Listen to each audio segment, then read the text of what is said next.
I'm Michael Morlan, and this is all the real space news you can use. Earlier this month, the second launch of China's most powerful rocket, the Long March 5, ended in failure. Broadcasters reported possible malfunctions shortly after takeoff, and official channels confirmed the mission had failed about 45 minutes after launch. It's unclear what exactly happened, but an investigation is ongoing. This makes two troubled launches for the nation's new heavy launch vehicle, which can carry about 25 metric tons of cargo into low Earth orbit. That's considerably more than Ariane 5 and a bit less than the Delta IV Heavy and Falcon Heavy rockets.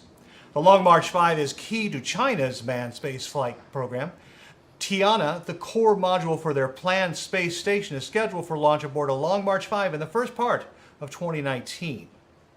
Last week, Florida-based Moon Express announced plans to offer an affordable line of interplanetary probes for private space missions. Now, these robotic explorers would significantly reduce the cost of visiting bodies throughout the solar system and could even return samples back to Earth. Moon Express is currently working to win the Google Lunar X Prize competition with its Lunar Scout expedition. They received official permission for the mission from the U.S. government last year, but the prize expires at the end of 2017. In a sign that space is finally cool again, food giant Kentucky Fried Chicken recently spent millions on an ad campaign in which they claimed to launch a chicken sandwich into space. The ads recalled the space race of the 1960s with retro-themed patriotic imagery, Kennedy-esque speeches, and a dramatic music of the sort associated with movies about Apollo moon missions. While the balloon carrying the sandwich only went to the upper stratosphere and not space, the campaign may help rekindle a wider interest in space-related investments, or at least marketing. Strangely enough, this was not the first time that the restaurant has forayed into space.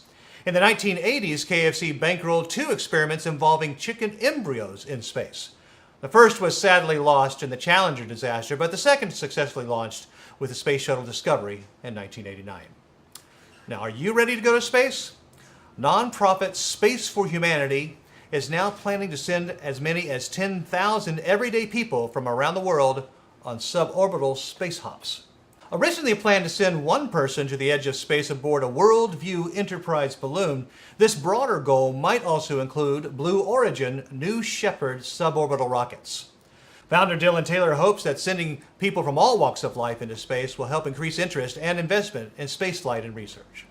I'm Michael Morlan, and this is all the real space news you can use.